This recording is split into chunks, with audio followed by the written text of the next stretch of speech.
The Arizona sun was merciless, even in the early morning. Harold Thompson's garden was his sanctuary, a carefully cultivated oasis in the harsh desert landscape. At 78 years old, he moved with the deliberate care of someone who had spent decades nurturing life from unforgiving soil. The sprinkler's rhythmic arc sent droplets dancing across rose bushes and carefully tended vegetable plots. Each plant was a memory, each row a testament to years of patient cultivation. Harold's late wife, Margaret, had started this garden, and he continued her legacy with every seed planted, every weed pulled. He didn't notice Derek Winters approaching at first. The man moved with a calculated stealth, clipboard in hand, a cheap imitation of an official uniform stretched across his stocky frame. What Harold would soon learn was that Derek was no real authority, just a man playing a dangerous game of power and control. The first sign of trouble was the clipboard. Then the voice, sharp, authoritative, completely out of place in Harold's peaceful morning. "Sir, I'm going to need you to step away from the water source," Derek called out, his hand moving to his hip in a gesture that was both threatening and amateurish. Harold turned, squinting against the morning light. Years of wisdom and patience were etched into the lines of his face. He'd dealt with bullies before, in his work, in his life. This was just another challenge. "Excuse me." Harold's voice was calm, steady. The sprinkler continued its arc, water catching the sunlight like 1,000 tiny prisms. "What do you think? Where are you watching from? Let us know in the comments, like, share, and don't forget to subscribe for more shocking stories like this." Derek stepped closer, and that's when Harold saw it. A gun. Not concealed, not hidden, but out in the open, a clear threat in a world that should have been beyond such intimidation. Unbeknownst to both of them, Michael Thompson, Harold's son and an FBI special agent, was about to change everything. The neighborhood of Sycamore Ridge held its breath. What had started as a quiet morning was about to become anything but ordinary. Michael Thompson leaned against the kitchen counter, listening to his father recount the morning's disturbing encounter. The story of Derek Winters and his clipboard full of bogus citations was troubling, but what caught Michael's investigative eye was the mention of a woman named Elena Rodriguez. "She's been causing problems in the neighborhood," Harold explained, his weathered hands wrapped around a cup of coffee. "Elena's been tapping into our private well without permission. Our water bill has gone through the roof." Michael pulled out a notepad, his FBI training kicking in. "Tell me everything." The story unfolded like a carefully constructed legal brief. Elena Rodriguez had been systematically creating an underground irrigation network, stealing water from neighboring properties. It wasn't just about the water, it was about control, about exploiting a close-knit community of mostly elderly residents. "She claims it's for some homeowners association," Harold continued, "but nobody I know has ever heard of this association. No meetings, no official documents, nothing." Michael's fingers traced the edges of his notepad. Water rights were serious business in Arizona, where every drop was precious.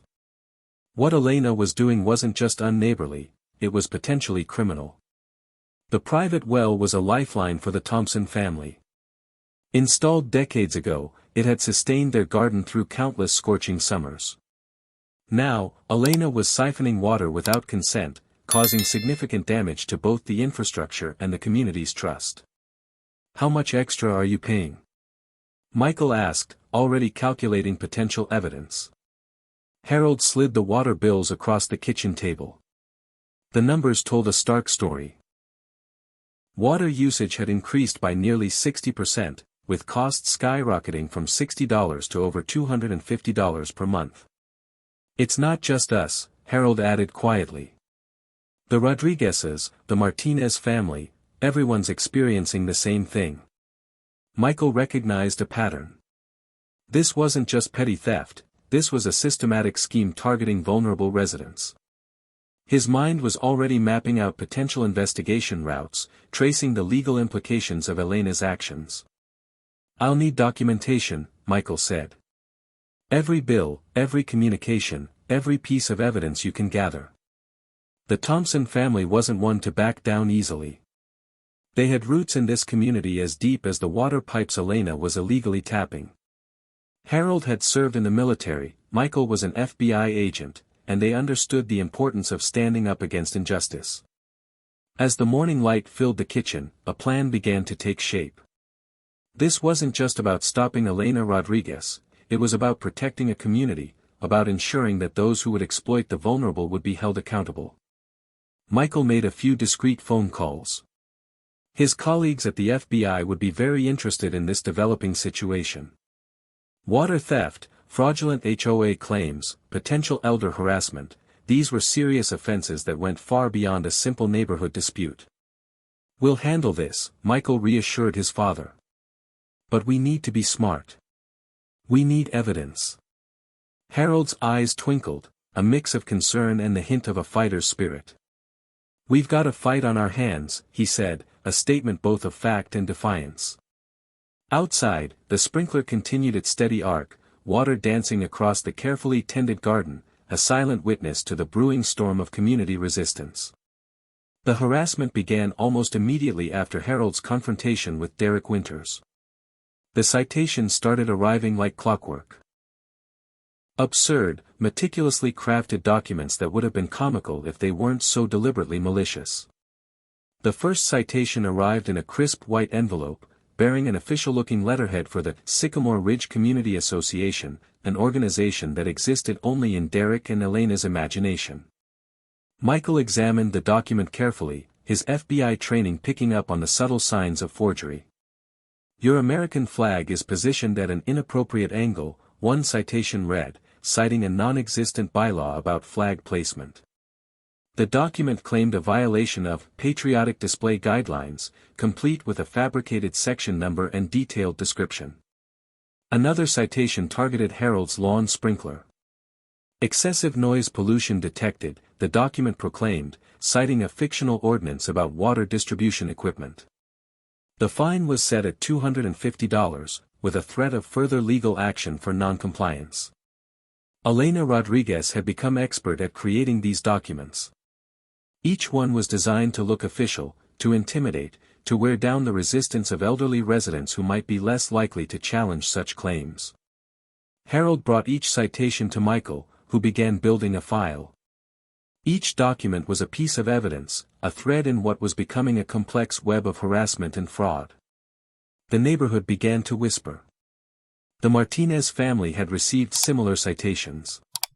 The Rodriguezes down the street had been threatened with fines for the height of their hedges, measurements that existed only in Elena and Derek's imagination.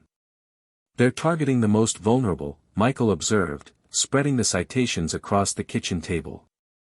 "Elderly residents, people who might be less likely to fight back." Harold's garden became a symbol of resistance. Each citation was met with careful documentation, with quiet determination. The sprinkler continued to run, the American flag continued to fly, exactly as Harold chose. Derek Winters began to make more frequent appearances in the neighborhood. He'd drive slowly down Sycamore Ridge in a vehicle made to look like an official community patrol car. It was a white sedan with hastily applied magnetic signs, a costume of authority that Michael recognized as a clear case of impersonating law enforcement. The psychological warfare was deliberate. Elena would follow up the citations with phone calls, her voice a mixture of threat and false concern. "We're just trying to maintain community standards," she would say, her tone dripping with manufactured authority. Michael began to trace the financial trail. These weren't just random citations, they were a systematic scheme of harassment and potential financial fraud. Elena had been collecting HOA dues from unsuspecting neighbors, creating a fictional organization that existed only on paper. Bank records would later reveal a pattern of unauthorized transfers. Small amounts at first, $50 here, $100 there, collected from residents who believed they were paying legitimate community fees. The Thompson family wasn't alone in their resistance. Quietly, other neighbors began to share their experiences. The Martinez family showed Michael a stack of similar citations. The elderly couple on the corner spoke of threatening phone calls. "We thought we were alone," Maria Martinez told Michael, her hands trembling slightly. We didn't know how to fight back. But they weren't alone anymore. Michael was building a case, carefully documenting each piece of evidence. Every citation, every phone record, every suspicious transfer became another brick in the legal wall he was constructing. Harold continued to tend his garden. The sprinkler ran. The flag flew. Small acts of defiance that spoke volumes about community resilience. As the Arizona sun beat down on Sycamore Ridge, a quiet revolution was brewing. Derek and Elena had no idea of the storm that was about to break over their fraudulent scheme. In the Thompson kitchen, Michael continued to work. Each document was a piece of a puzzle, each citation another nail in the coffin of Derek and Elena's elaborate fraud. The neighborhood held its breath. Justice was coming. The underground irrigation system was Elena Rodriguez's most audacious project yet. Under the cover of darkness, she and Derek Winters had been laying pipes across the Sycamore Ridge neighborhood, creating an elaborate network that secretly diverted water from private wells. Harold Thompson first noticed something was wrong when he checked the water meter. The readings didn't make sense. His well, which had always been carefully managed, was showing unprecedented water depletion. Michael's investigative instincts kicked into high gear. This isn't just theft, Michael explained to his father, spreading out a topographical map of their property. This is systematic infrastructure invasion. Using ground-penetrating radar and careful excavation, they mapped out Elena's secret network. The pipes were expertly hidden, running beneath property lines with calculated precision. Each neighbor's well was tapped, the Martinez family, the elderly couple on the corner, the Rodriguezes, everyone was being silently exploited. The financial impact was immediate and devastating. Water bills skyrocketed. Some neighbors were seeing monthly charges jump from $100 to over $500. For fixed-income retirees, it was more than an inconvenience, it was a potential financial disaster. Harold, with his engineering background, began documenting everything. Photographs, measurements, water meter readings, each piece of evidence carefully collected. Michael started building a legal case, knowing they would need ironclad proof. But Harold had another plan brewing. If Elena and Derek thought they could steal water without consequences, they were about to learn otherwise. With surgical precision, Harold began to modify the underground connection. He was no amateur. Years of technical work during his military service had taught him how to be strategic. The plan was simple yet brilliant: redirect the stolen water supply. But not with clean water. Gray water, technically, water from household drainage systems, would now flow through Elena's unauthorized pipes. Technically legal, morally justified, and absolutely devastating to her carefully planned irrigation system. Michael watched his father with a mixture of admiration and concern. "Dad, we need to be careful. We can't give them any opportunity to claim we've done something illegal." Harold's smile was subtle. "Everything will be documented. Everything will be legal." The modification was subtle. A series of carefully placed valves, some strategic pipe rerouting, and suddenly the water feeding Elena's elaborate garden would come from a very different source. Weeks passed. Elena continued her harassment, continuing to issue fake citations, continuing to believe she was in complete control of the neighborhood. She had no idea what was coming. The first signs appeared slowly. Her meticulously planted garden began to show signs of stress. Plants that had been lush and green started to wither. The irrigation system she had so carefully constructed was now feeding her plants with water that was decidedly not clean. Derek began to notice first. "Something's wrong with the garden," he told Elena, pointing out the browning leaves, the stunted growth. Elena was too proud to admit something might be wrong. She increased her watering, added fertilizers, consulted gardening forums online. Nothing seemed to help. What she didn't know was that the water supply was slowly, systematically destroying everything she had built. Michael continued his investigation. Each piece of evidence was carefully logged, each unauthorized pipe mapped. The FBI was building a case that would go far beyond simple water theft. "This isn't just about water," Michael told his father. "This is about a systematic scheme of fraud, harassment, and community exploitation." Harold looked out over his garden, where his roses continued to bloom beautifully. "Sometimes," he said quietly, "justice grows slowly. But it always finds a way." As the Arizona sun beat down on Sycamore Ridge, Elena's garden continued to die, a silent testament to the consequences of believing one could steal from a community without repercussions. The revolution was quiet. But it was coming. The morning was like any other in Sycamore Ridge, until Derek Winters decided to make his fatal mistake. Harold Thompson was tending to his rose bushes, the delicate pink blooms catching the early morning sunlight. The sprinkler hummed its familiar rhythm, water dancing across carefully maintained garden beds. What Derek didn't realize was that this moment would change everything. He approached with a sense of misplaced authority, clipboard in one hand and something else, something far more dangerous, in the other. A gun. Not just any gun, but a weapon that would prove to be the final piece of evidence Michael Thompson needed. Harold, at 78 years old, had seen his share of confrontations. A veteran who had served his country with distinction, he wasn't easily intimidated. But the sight of a weapon pointed at him in his own garden was something new. "Sir, you need to stop watering immediately," Derek called out, his voice a mixture of desperation and false bravado. The gun shook in his hand, an amateur's weapon, held by someone who had no real understanding of its weight, its responsibility. Derek Winters was playing a dangerous game, and he didn't even know it. What Derek didn't know was that Michael Thompson was already in motion. The sound of official vehicles broke the morning silence. FBI SUVs converged on the quiet street, their approach precise and calculated. Michael had been monitoring the situation, building his case meticulously, waiting for the perfect moment. Federal Bureau of Investigation. The command echoed across Sycamore Ridge. Derek's world collapsed in an instant. The gun dropped. Then the clipboard.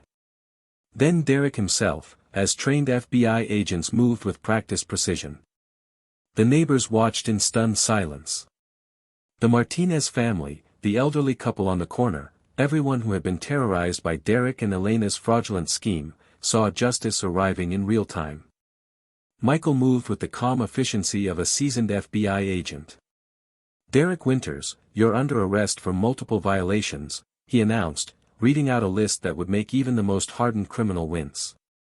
Impersonating a law enforcement officer. Assault with a deadly weapon. Harassment. Fraud. The charges stacked up like dominoes, each one carefully documented, each one backed by months of meticulous investigation. Harold watched, a mixture of pride and relief washing over him. His son had done more than protect a family, he had protected an entire community. The FBI team swept through the property, collecting evidence. Fake HOA documents. Fraudulent citations. Unauthorized water infrastructure. Each piece told a story of systematic harassment and criminal activity. "How long has this been going on?" one of the investigating agents asked Michael. Michael's response was measured. "Months. Potentially years. They've been targeting elderly residents, collecting fake dues, issuing false citations, stealing water resources." Elena Rodriguez, Derek's partner in crime, was about to learn that her carefully constructed house of cards was crumbling. As Derek was loaded into an FBI vehicle, the neighborhood began to breathe again. The harassment, the fear, the constant intimidation, it was over. Harold returned to his garden. The sprinkler continued its steady arc, water catching the morning light. A symbol of resistance. A symbol of community. "We won," Harold said quietly to Michael, though it wasn't about winning. It was about justice. It was about standing up for what was right. The Sycamore Ridge neighborhood would never be the same. The quiet street had become a testament to community resilience, to the power of standing together against those who would seek to divide and exploit. Michael looked at his father, saw the quiet strength that had guided their family through this ordeal. "It's not over yet," he said. "There's still more work to do." But for now, they had won a significant battle. Derek was in custody. The fraudulent scheme was exposed. And a community had found its voice. The Arizona sun continued to rise over Sycamore Ridge, a new day, a day of justice. The FBI investigation into Elena Rodriguez and Derek Winters was far from over. As Derek sat in custody, the full extent of their criminal enterprise began to unravel. Michael Thompson spread case files across the conference room table, his colleagues gathering around. The water theft was just the tip of an enormous fraudulent iceberg. Bank records showed a complex web of financial crimes targeting elderly residents of Sycamore Ridge and surrounding neighborhoods. "This isn't just about water," Michael explained to the lead investigator. "It's a systematic scheme of financial exploitation." Bank statements revealed a carefully constructed fraud. Elena had been collecting HOA dues from unsuspecting neighbors, money funneled into personal accounts through a series of complex transactions. Fake bylaws, forged documents, systematic harassment, each piece carefully designed to intimidate and extract money from vulnerable residents. Harold Thompson sat in on some of the briefings, his decades of experience providing critical insights. He recognized patterns of manipulation that went beyond simple theft. This was a calculated attack on community trust. The investigation expanded. What had started as a local issue was becoming a significant federal case. Elena and Derek had targeted multiple neighborhoods, creating a network of fraudulent HOA-like organizations that existed only on paper. Financial forensics revealed the full scope of their operation. They had created multiple shell organizations, each designed to look legitimate. Fake websites, fabricated board meeting minutes, elaborate citation systems, all carefully constructed to appear official. "They've been doing this for years," one investigator noted, tracing financial records back nearly a decade. Targeting communities with high populations of elderly residents who might be less likely to challenge official-looking documents. Michael's evidence wall grew. Photographs of unauthorized water infrastructure. Bank records showing suspicious transfers. Fabricated HOA documents. Each piece told a story of systematic fraud. The Martinez family came forward with additional testimony. So did other neighbors who had been too afraid to speak out before. A pattern emerged of calculated harassment, financial extraction, and community manipulation. Derek's arrest was just the beginning.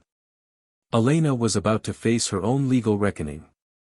As the investigation continued, the community of Sycamore Ridge began to heal. Neighbors who had been isolated by fear began to reconnect. The Thompson family became a symbol of resistance, proof that standing up to bullies was possible. Harold continued to tend his garden, a quiet act of defiance. The roses bloomed, the sprinkler ran. Life continued, but something had fundamentally changed. "We're not just fighting for ourselves," Harold told Michael one evening. "We're fighting for the entire community." The FBI's investigation was methodical, precise. Every document was scrutinized, every financial transaction traced. What had begun as a local dispute was becoming a landmark case of community fraud. As the sun set on Sycamore Ridge, justice was taking shape, one careful investigation at a time. The legal machinery ground into motion, transforming Derek Winters' life with brutal efficiency. Federal charges began to accumulate like storm clouds, each more serious than the last. Impersonating a law enforcement officer was just the beginning. The federal prosecutors discovered Derek had been carrying a stolen firearm, a revelation that added significant weight to the mounting criminal case. Michael Thompson watched the proceedings with a professional detachment that barely concealed his satisfaction. Multiple counts of fraud, weapons violations, harassment, Michael explained to his father Harold, spreading out the official documentation across their kitchen table. Each charge carries serious potential consequences. The stolen firearm became a critical piece of evidence. Ballistics testing revealed it had been used in previous unreported incidents, connecting Derek to a broader pattern of criminal activity. The gun wasn't just a weapon, it was a key that would unlock a more extensive investigation. Elena Rodriguez watched her carefully constructed world crumble. Her financial schemes, the elaborate network of fraudulent HOA citations, the systematic harassment of elderly residents, everything was falling apart. Federal investigators began tracing the financial trail. Bank records showed a sophisticated operation of fraudulent transfers, fake dues collection, and systematic exploitation. Elena had created multiple shell organizations, each designed to look legitimate but existing only on paper. The local community of Sycamore Ridge transformed. Neighbors who had been isolated by fear began to come forward. The Martinez family provided additional testimony. The elderly couple who had been repeatedly harassed shared their experiences. Harold Thompson became an unexpected hero. His careful documentation, his resistance, had provided the initial thread that unraveled the entire criminal enterprise. Each citation he had saved, each water bill he had tracked became crucial evidence. They targeted the most vulnerable, Michael told the lead prosecutor. Elderly residents who might be less likely to challenge official-looking documents. The charges against Derek were comprehensive: impersonating a law enforcement officer, illegal possession of a stolen firearm, assault with a deadly weapon, multiple counts of fraud, harassment of elderly residents, unauthorized utility infrastructure installation. Each charge carried significant legal weight. Derek, who had once strutted through Sycamore Ridge believing he was untouchable, now faced the real possibility of substantial prison time. Elena's legal situation was equally dire. Her financial schemes were being dismantled piece by piece. Bank accounts were frozen. Properties were being investigated. The elaborate fraud she had constructed was collapsing like a house of cards. The community watched, a mixture of relief and vindication washing over them. Neighbors who had been terrorized, who had felt powerless, now saw justice taking shape. Harold continued to tend his garden, a quiet symbol of resistance. The roses bloomed. The American flag flew exactly as he wanted. Small acts of defiance that had become a powerful statement of community resilience. "We're not just fighting for ourselves," Harold told Michael one evening. "We're fighting for every neighbor who's been afraid to speak up." As the legal proceedings continued, Sycamore Ridge began to heal. The fear that had gripped the neighborhood started to dissipate. Neighbors began to reconnect, to share their stories, to rebuild the sense of community that Derek and Elena had tried to destroy. Michael worked tirelessly, coordinating between federal prosecutors, local law enforcement, and the community. Each piece of evidence, each testimony, brought them closer to a comprehensive understanding of the fraud. The stolen firearm. The fake citations. The unauthorized water infrastructure. The fraudulent financial transfers. Each element told a story of systematic exploitation. Derek Winters was about to learn that playing at authority was very different from facing real legal consequences. The sun set on Sycamore Ridge, casting long shadows across a neighborhood that was finally finding its voice. Justice was coming, methodical, precise, inevitable. The federal investigation expanded far beyond Sycamore Ridge. What had begun as a local dispute was now a comprehensive examination of systematic fraud targeting elderly communities across multiple neighborhoods. Michael Thompson's team meticulously documented every aspect of Elena Rodriguez and Derek Winters' criminal enterprise. Financial records revealed a pattern of exploitation that stretched across several counties in Arizona. "This isn't just about one neighborhood," Michael explained to his father Harold during a late-night strategy session. "They've been running this scheme for years, targeting vulnerable communities." The FBI uncovered a sophisticated network of fraudulent activities. Fake HOA mandates, illegal utility infrastructure, unauthorized financial collections. Each piece of evidence painted a more comprehensive picture of systematic harassment and financial crime. Investigators began interviewing residents from multiple communities. The elderly couple from Sycamore Ridge was just the beginning. Testimonies began to pour in from other neighborhoods, similar stories of harassment, intimidation, and financial extraction. Bank records told a chilling story. Elena had created multiple shell organizations, each designed to look legitimate. Fake websites, fabricated board meeting minutes, elaborate citation systems, all carefully constructed to appear official. The financial forensics were particularly damning. Small amounts collected from multiple residents, $50 here, $100 there, had accumulated into a significant sum over several years. Most victims had been too afraid or embarrassed to challenge the seemingly official documents. Harold Thompson's meticulous documentation became a critical piece of the investigation. His careful tracking of water bills, citations, and communication provided a blueprint for understanding the broader scheme. They systematically targeted communities with high populations of fixed-income residents, one investigator noted. Elderly individuals who might be less likely to challenge official-looking documents or fight back.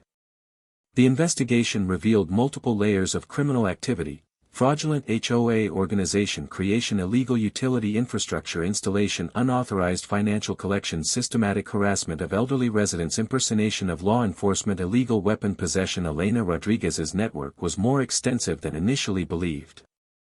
Multiple shell companies, fake bank accounts, elaborate documentation, all designed to create an illusion of legitimacy. Derek Winter's role went beyond local harassment. He had been the muscle, the intimidation factor in their elaborate scheme. The stolen firearm was just one piece of a much larger puzzle of criminal activity. The community of Sycamore Ridge watched as the investigation unfolded. Neighbors who had been isolated by fear began to find their voice. The Martinez family, the elderly residents who had been systematically harassed, they were no longer alone. Harold continued to tend his garden, a quiet symbol of resistance. The roses bloomed. The American flag flew proudly. Small acts of defiance that had become a powerful statement of community resilience. Michael worked tirelessly, coordinating between federal prosecutors, local law enforcement, and the growing number of victims. Each new testimony, each piece of evidence, expanded the scope of the investigation. "We're not just seeking justice for one neighborhood," Michael told the lead prosecutor. "We're protecting entire communities from this type of systematic exploitation." The legal machinery ground forward, methodical and inexorable. Derek and Elena had believed themselves untouchable. They had built an elaborate system of fraud and intimidation. Now, that system was collapsing around them. As the investigation continued, more victims came forward. Each story was similar: harassment, intimidation, financial extraction. A pattern of systematic abuse that had gone unchallenged for years. Sycamore Ridge had become more than a neighborhood. It was now a symbol of resistance, of community standing up against those who would seek to exploit and divide. The sun set on another day of investigation, casting long shadows across a landscape of justice, slowly, but surely, taking shape. Hey everyone! If you found this story powerful and meaningful, please show your support by hitting the like button, subscribing to the channel, ringing the bell to never miss our thought-provoking content. Your support helps us continue sharing stories that inspire, educate, and challenge perspectives. Thank you for being part of this journey.